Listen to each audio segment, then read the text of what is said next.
Hey everyone. Well, last week we started a three-part series talking about the three major core problems that small business owners face when trying to grow, scale their company, and even just really kind of get out of the day-to-day. So, in today's lesson, we're going to talk about core problem number two, and I believe that that is lack of systems.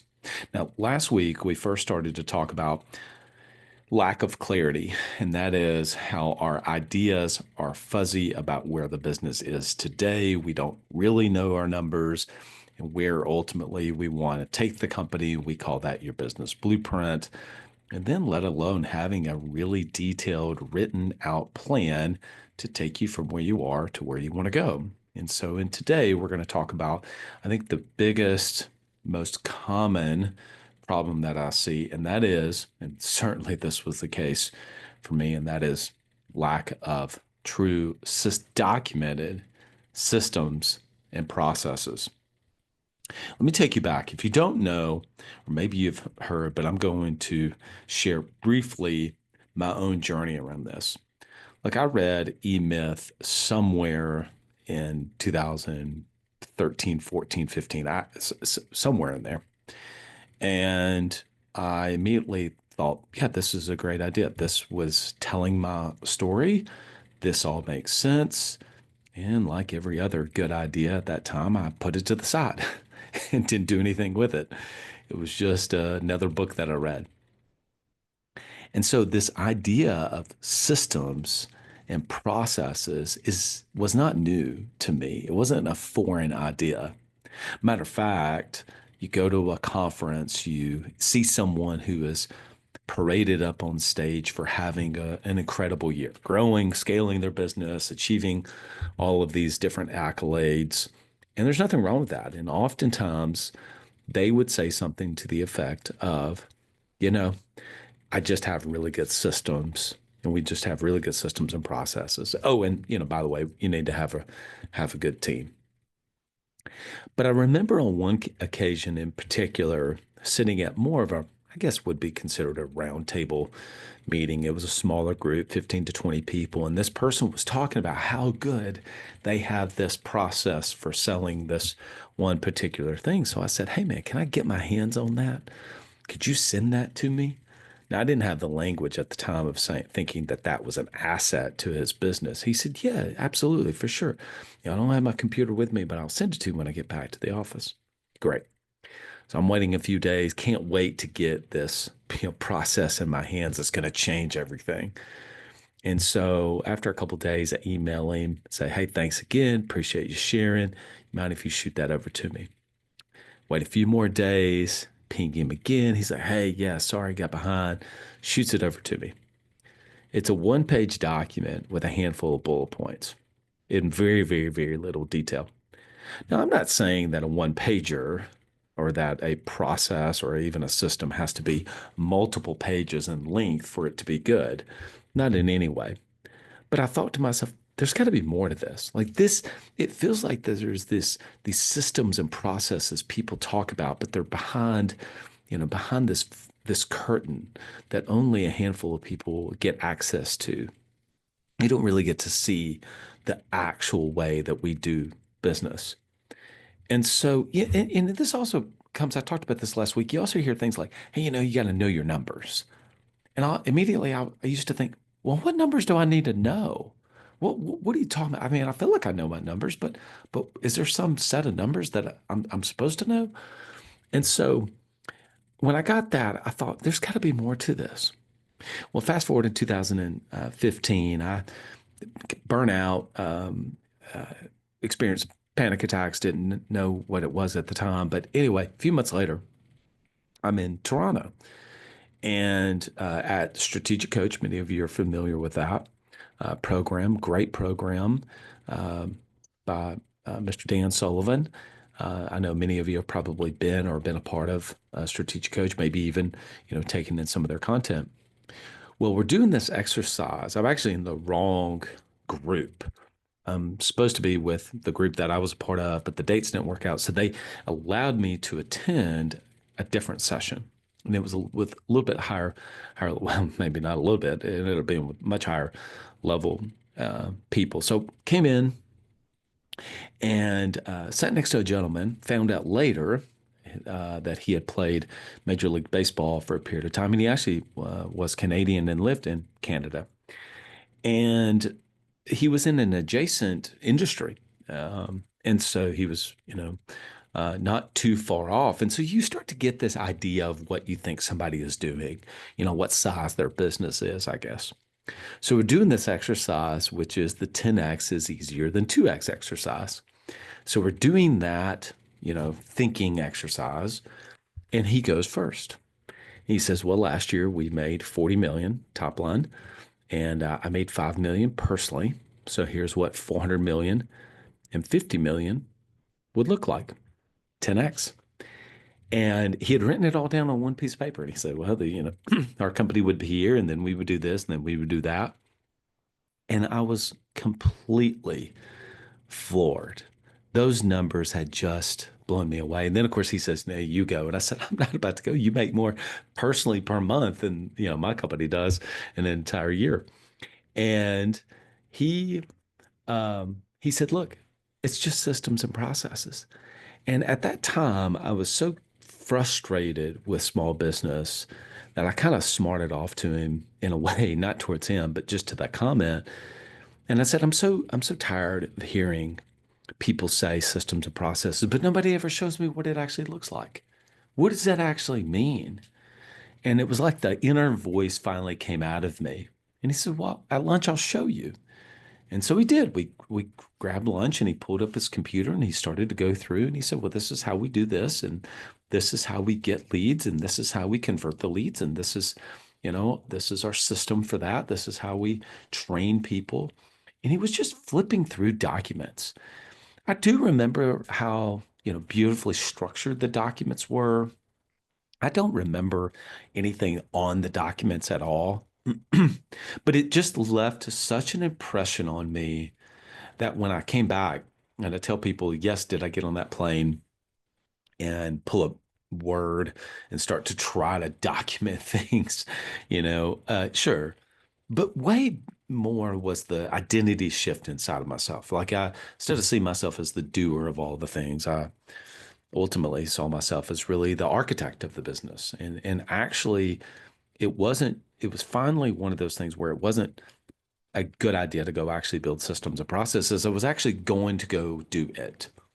Now that brought up a whole set of challenges, which is how do you actually document a really good process?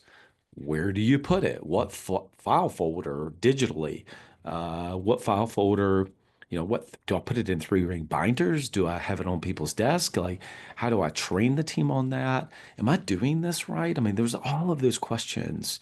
I don't know what to put. And of course, at the time, there wasn't AI, but even when it got tough, I still was like, "No, I'm going to continue to do this. I can no longer allow the business to be personality driven. It really needs to be a process driven business."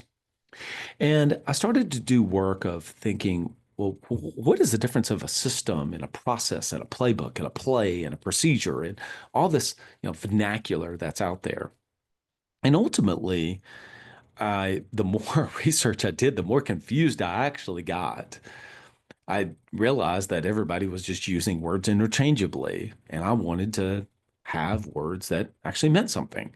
Say, "This is what this is, this is what this is." And so ultimately, what we kind of ended up building was really an operating system for the business and something that ran outside or independently of myself. I began to kind of externalize and got the business just simply out of my head.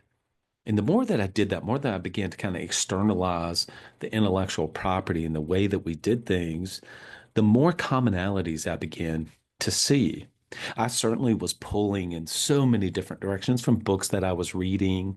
Maybe I'd read a Patrick Lencioni book about, maybe the ideal team player. Well, now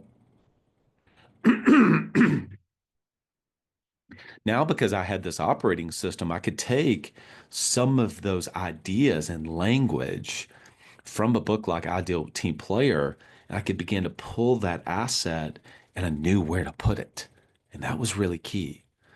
Because before, I mean, on my desktop or maybe on paper folders, things were kind of all over the place. And I never had a way to kind of unify all of this to actually run the business. And that took me a very, very long time. Ultimately, the way that I believe it now is that the business itself runs on just a handful of core playbooks. In fact, I think it's 12 playbooks. Playbooks like the Blueprint playbook, the Culture playbook, the Game Plan playbook, Communication Rhythms playbook, Keeping Score playbook, the Operations playbook, Attract, Develop, and Retain A Players playbooks, your marketing, your sales, and your cash playbooks. So it's 12, in my opinion. And once I began to kind of almost organize it into these kind of sections, and trust me, it took all kinds of iterations. I remember a pivotal moment. I was actually on my way to Nashville. I was in a program with Michael Hyatt at the time and ended up meeting one of my good friends to this day, Chad, who's actually been on the podcast. But I was up there and I texted someone when I got up there. I said, it's just this, and that began to form the kind of some principles that ultimately everything started to kind of fall into place. And it was incredibly helpful. So these handful of playbooks together form an operating system. And so now you begin to have these, whether they're file folders or these buckets, these places that you can actually slot things into for the business. And as you learn how to document your first asset, you can begin to kind of stack things. Ultimately, I believe with the right approach, with the right amount of allocation from you as the business owner, with a little bit of support from your executive assistant and a little bit of support from I believe you can get your operating system done in 12 months. Does it sometimes take a little bit more time than that? Sure, it does for some people, but I think you really can.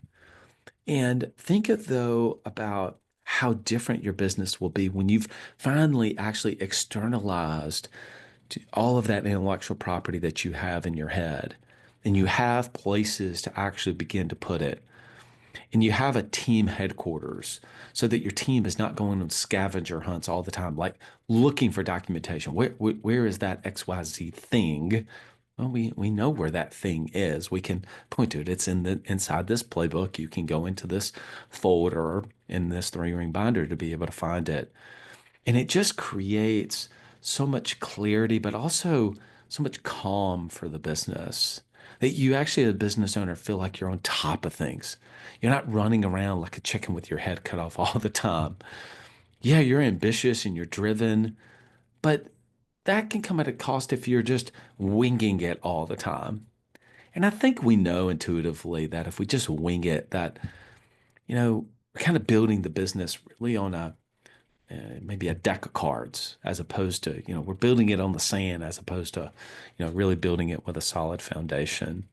And so I really think that the second core problem that business owners face is that they know that they need to have systems and processes, and it's not that everything we're winging everything, but the nothing's really documented. It's not documented. It's not really put anywhere.